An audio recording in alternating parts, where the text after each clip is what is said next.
Bon Ramadan à toutes et à tous et que Dieu vous bénisse dans ce mois béni de Ramadan. Ravi de vous retrouver dans cette nouvelle édition de l'Égypte à la une, votre fenêtre sur le monde égyptien, à travers laquelle on essaie de vous présenter presque les grands événements, mais aussi les grands efforts qui sont déployés par l'État égyptien sur la scène, que ce soit politique, économique ou quand même sur la scène du tourisme ici en Égypte. Donc très rapidement, comme d'habitude, nous allons commencer cette nouvelle édition par les activités présidentielles. Cette fois-ci, on trouve que le président Abdel Fattah al-Sisi a reçu hier un appel téléphonique du roi Hamad bin Issa al-Khalifa de Bahreïn, président de la session actuelle du sommet arabe. Le porte-parole officiel de la présidence de la République a déclaré que cet appel a apporté sur la situation régionale, l'escalade actuelle dans la bande de Gaza. Le président Sisi et le roi de Bahreïn ont condamné les frappes aériennes sur la bande de Gaza qui ont fait des centaines de morts et de blessés parmi les civils palestiniens en violation flagrante du droit international. Ils ont souligné la nécessité d'un cessez-le-feu immédiat, appelant la communauté internationale à assumer sa responsabilité de protéger la population innocente de la bande de Gaza contre l'agression brutale dont elle est victime. Le porte-parole officiel a ajouté que le président Sisi et le roi de Bahreïn ont souligné la nécessité d'un engagement total envers les décisions du sommet arabe extraordinaire récemment organisé au Caire, en particulier le plan arabe pour la reconstruction de Gaza. Ils ont réaffirmé le rejet total de toute mesure ou décision conduisant au déplacement des Palestiniens de leurs terres et ont souligné que la création d'un État palestinien sur les lignes du 4 juin 1967 avec Jérusalem-Est pour capitale est la seule garantie d'une paix et d'une stabilité durable dans la région.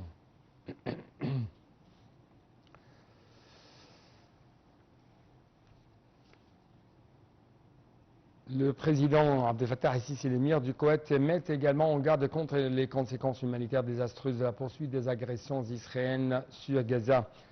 En fait, le président Abdel Fattah al-Sisi a eu hier un entretien téléphonique avec Sheikh Mish'al al-Ahmad al-Jabr al-Sabah, l'émir du Koweït. Selon le porte-parole de la présidence, le chef de l'État a souligné la profondeur et la solidité, mais aussi la force des relations historiques entre le peuple égyptien et koweïtien, saluant le progrès et la prospérité dont bénéficie le Koweït sous le règne de Sheikh Mish'al. De son côté, l'émir de Koweït a exprimé sa fierté quant aux liens étroits unissant les deux pays, a réaffirmé sa volonté de les relancer dans tous les domaines afin de répondre aux aspirations des deux peuples. L'ambassadeur Chennaoui, porte-parole officiel de la présidence égyptienne, a ajouté que l'entretien a également porté sur la situation régionale. Les deux dirigeants ont réaffirmé la convergence de vues entre l'Égypte et le Koweït face aux développements actuels dans la région et ont fermement condamné la reprise des attaques israéliennes contre la bande de Gaza. Ces offensives ont déjà causé la mort et des blessures des centaines de civils, dont des enfants et des femmes, constituant une violation flagrante du droit international de l'accord des cessez-le-feu conclu précédemment. Elles s'inscrivent également dans une démarche visant à rendre Gaza inhabitable et à pousser ses habitants à l'exode. Le président Sisi et l'émir du Koweït ont mis en garde contre les conséquences humanitaires désastreuses de la poursuite des agressions israéliennes sur Gaza, avertissant qu'elles pourraient entraîner une aggravation de la crise, une extension du conflit à l'échelle régionale et une mise en péril des perspectives de paix et de stabilité. Ils ont insisté sur la nécessité pour la communauté internationale d'assumer ses responsabilités en œuvrant pour un cessez-le-feu immédiat en soutenant la solution en deux États.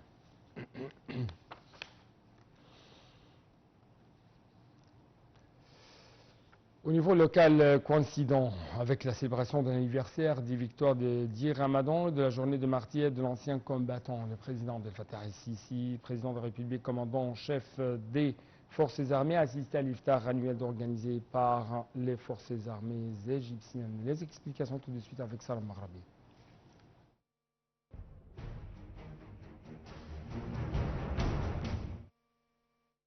Dans son discours à l'iftar annuel organisé par les forces armées, le président Abdel Fattah al-Sisi a expliqué que malgré les défis rencontrés au cours des 15 dernières années, y compris les crises économiques qui ont également affecté le monde, l'Égypte a su avancer à pas sûrs et mesurés, supportant notamment des pertes mensuelles estimées à environ 800 millions de dollars en recettes du canal de Suez en raison de la situation régionale. Le président al-Sisi a également affirmé que l'économie égyptienne affiche des indices positifs, soulignant l'approbation récente du Fonds monétaire international pour le décaissement d'une nouvelle tranche destinée à l'Égypte. Le chef de l'État a salué le rôle du peuple égyptien, sa cohésion et la force des institutions étatiques, en particulier les forces armées et la police civile, étant les piliers fondamentaux de l'État en ces temps exceptionnels. Le porte-parole a ajouté que le président Sissi a adressé un message de réconfort au peuple égyptien, reconnaissant l'inquiétude que suscitent les événements actuels, ce qui reflète leur responsabilité nationale et leur attachement à la stabilité du pays. Il a confirmé que la situation économique commençait à s'améliorer grâce à Dieu, aux efforts des institutions de l'État et à la détermination du peuple, mettant l'accent sur la nécessité d'intensifier le travail et de poursuivre par étapes mesurées le développement de la société égyptienne. De plus, le président Sissi a donné ses directives au gouvernement de participer activement à ces efforts médiatiques afin de former un citoyen égyptien fermement attaché aux principes et aux valeurs de la société. Le président de la République a loué les efforts des forces armées et le rôle dans le renforcement des piliers de la sécurité nationale égyptienne sur toutes les orientations stratégiques.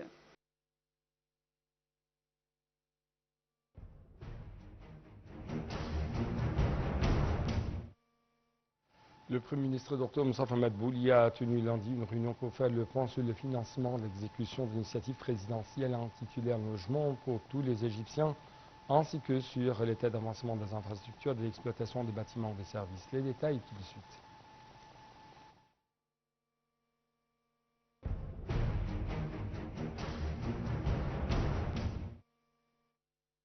Le Premier ministre Moustapha Madbouli a déclaré que l'État continue de réaliser les unités de logement dans le cadre de cette initiative, notant qu'il existe des directives du président Sissi pour continuer à proposer des unités aux citoyens de différentes catégories. Il y a également une instruction d'annoncer la réservation de 400 000 unités de logement après les vacances de Eid al-Fitr, dont une partie pour les personnes à faible revenu, une autre pour les revenus moyens et d'autres encore. Le Premier ministre a également suivi au cours de la réunion l'état de financement nécessaire pour garantir l'exécution durable des unités, ainsi que l'état de la mise en œuvre et de la connexion des différentes infrastructures. En plus de l'exploitation des bâtiments de service pour les résidents, il a été fait état des coordinations entre les différentes entités gouvernementales à ce sujet. Dans ce cadre, le ministre du Logement, des Services publics et des communautés urbaines a expliqué qu'il y a effectivement un grand intérêt pour les unités de logement proposées aux catégories à faible et moyen revenu et les services qui sont associés, tout en renforçant le logement écologique dans ces projets et dans plusieurs nouvelles villes pour en améliorer la durabilité. De son côté, Mme Maya Abdelhamid a présenté l'état d'avancement de ces unités de logement, précisant qu'environ 1 million d'unités de logement à faible revenu sont en cours de réalisation, dont 978 000 ont été détaillées et 23 000 sont en cours de mise en vente.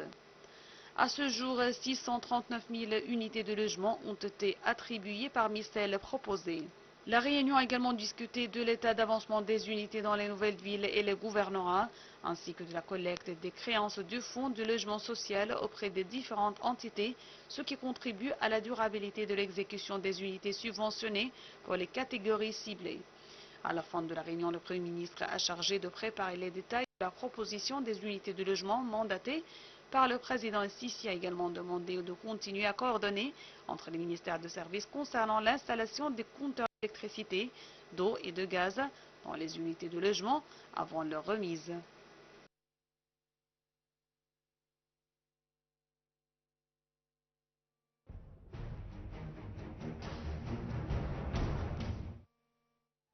Sur le plan diplomatique, le ministre des Affaires étrangères, Dr Badr Abdelghati, a reçu un appel téléphonique de la part de Mme Annette Weber, émissaire de l'Union européenne pour la Corne de l'Afrique.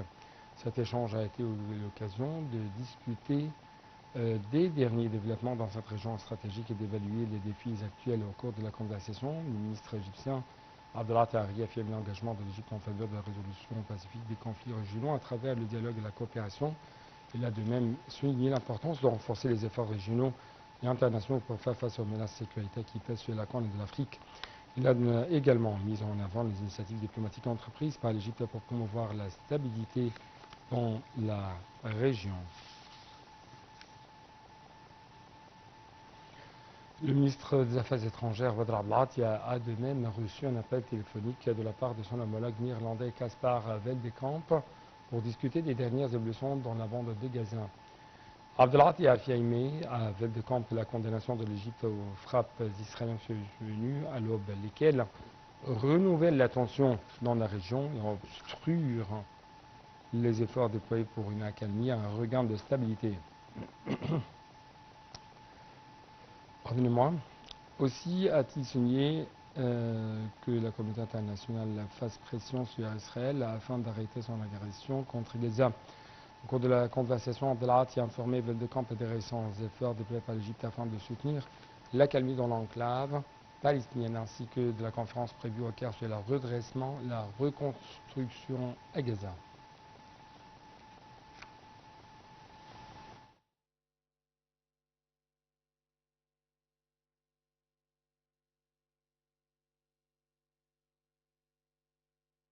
Nous restons toujours avec le ministre égyptien des Affaires étrangères, Badr Abdelhati, qui a reçu également hier la membre de la Chambre des communes britannique envoyée commerciale spéciale du Royaume-Uni pour l'Égypte, Madame Yasmine Qureshi.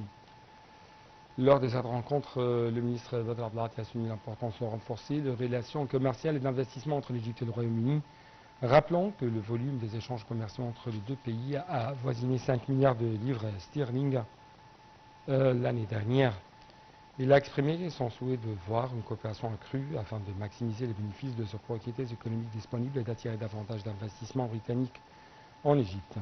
Le ministre a également présenté les réformes mises en place par le gouvernement égyptien pour améliorer l'environnement des affaires, faciliter les investissements étrangers, lever les obstacles rencontrés par les investisseurs. Il a insisté sur l'importance du rôle des secteurs privés dans la dynamique économique du pays. Par ailleurs, Abdelhati a mis en avant la nécessité de capitaliser sur l'accord de partenariat égypto-britannique signé en décembre 2020, ainsi que sur les résultats du Conseil de partenariat égypto-britannique tenu en janvier dernier, au cours duquel les deux parties ont convenu de résoudre les éventuelles questions en suspens pour faciliter l'accès des exportations au marché égyptien et britannique.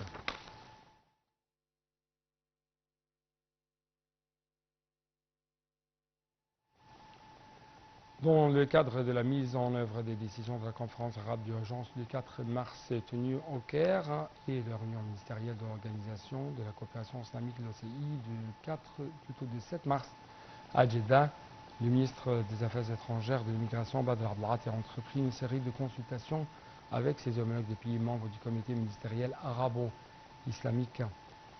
Ces échanges ont concerné les chefs de la diplomatie de l'Arabie Saoudite, des Émirats Arabes Unis, de la Jordanie, du Qatar, de la Palestine, de la Turquie, du Nigeria et de l'Indonésie. Les discussions ont porté sur les moyens de renforcer la coordination diplomatique afin de promouvoir le plan arabo-islamique de relance et de reconstruction de Gaza. Abdelhati et ses homologues ont également abordé le mécanisme visant à activer les travaux du comité ministériel arabo-islamique, notamment par des contacts avec les acteurs internationaux, en vue de mobiliser un soutien politique et financier pour la mise en œuvre du plan de relèvement précoce.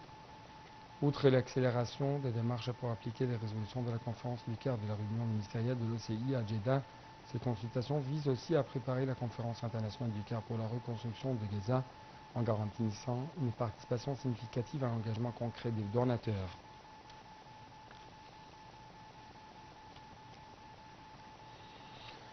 L'Égypte a condamné fermement les frappes aériennes israéliennes menées sur la bande de Gaza dans la nuit du mardi. Avec plus de détails, le communiqué du ministère des Affaires étrangères a qualifié ces frappes de violation flagrante de l'accord de cessez-le-feu, a mis en garde contre une dangereuse escalade qui menace d'avoir de graves conséquences pour la stabilité de la région. Tout de suite, les explications.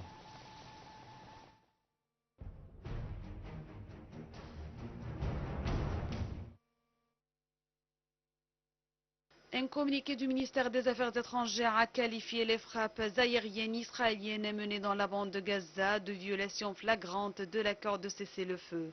Le communiqué a mis en garde contre une dangereuse escalade qui menace d'avoir de graves conséquences pour la stabilité de la région.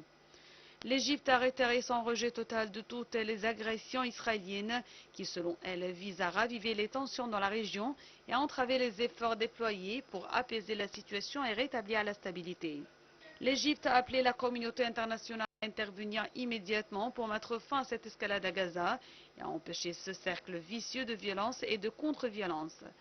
Le ministère égyptien des Affaires étrangères a également exhorté toutes les parties concernées à faire preuve de retenue et à permettre aux médiateurs de poursuivre leurs efforts en vue d'établir un cessez-le-feu permanent.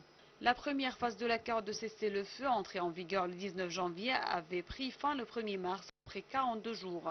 Depuis, Israël a entravé l'acheminement de l'aide humanitaire vers Gaza.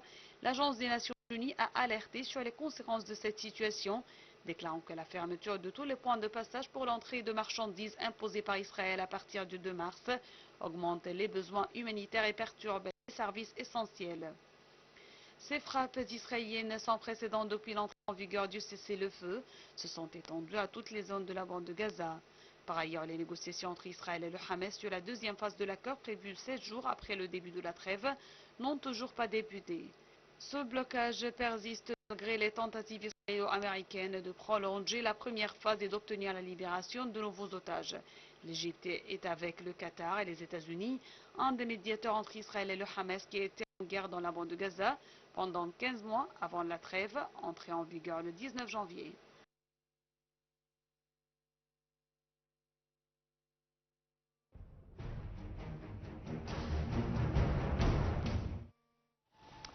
Ambassadeur de Ahmed Abouzid, ambassadeur d'Égypte auprès de l'Union européenne, de la Belgique, du Luxembourg, mais aussi de l'OTAN, a participé à la 9e conférence ministérielle organisée par l'Union européenne pour la reconstruction de la Syrie au nom du ministre des Affaires étrangères.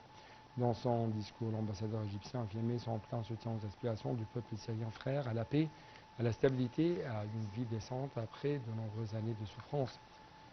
La reconstruction n'est pas seulement un processus de reconstruction des infrastructures, mais plutôt de rétablissement de l'espoir, de la dignité, de la réalisation d'une réconciliation nationale entre les différentes couches du peuple syrien.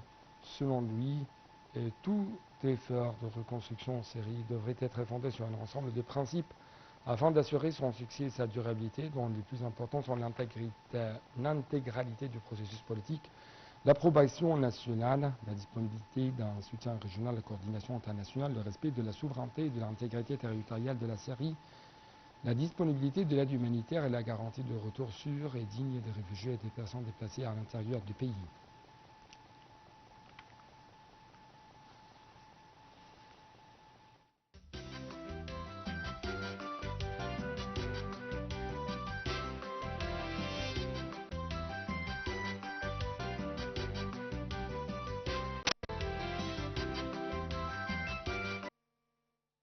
Dans notre rubrique économique, les ministres des Finances, Ahmed Koujouk, de l'approvisionnement du commerce intérieur, Chérif Farouk, ont passé en revue les directives résidentielles exigeant le déblocage d'une subvention supplémentaire d'un montant total de 4 milliards de livres égyptiennes à l'intention de 10 millions de familles les plus nécessiteuses bénéficiant d'une carte d'approvisionnement.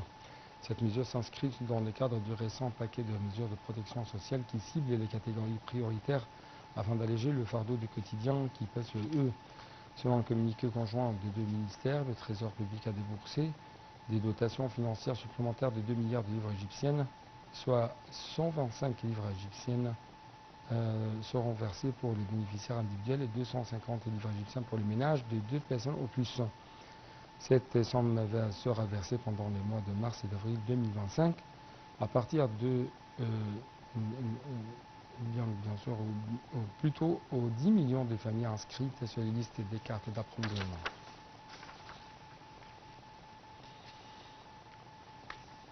Le ministre de l'Électricité et des Énergies renouvelables, Mahmoud Asmat, a indiqué que l'Égypte constituait l'un des pays pionniers dans le domaine des énergies renouvelables dans la région arabe, soulignant que le secteur des biocarburants devrait connaître une croissance significative au cours des prochaines années. Le ministre a noté que les carburants, ou plutôt les biocarburants, pourraient jouer un rôle vital dans la réalisation du développement durable en Égypte, et ce, à la lumière des efforts du gouvernement au développement technologique, à la prise de conscience croissante de l'importance de l'énergie durable.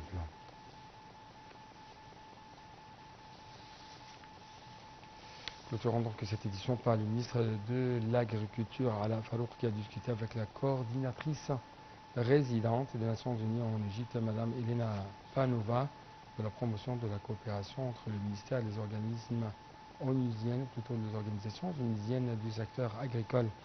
Il s'agit d'une coopération fructueuse et sérieuse entre le ministère de nombreuses filières de l'ONU, notamment l'Organisation pour l'alimentation et de l'agriculture FAO, le Programme alimentaire mondial, le Fonds international de développement agricole et d'autres dans la mise en œuvre des projets de réaliser le développement agricole et de la compagnie égyptienne et d'assurer la durabilité des systèmes alimentaires. C'est ce qu'a annoncé M. le ministre.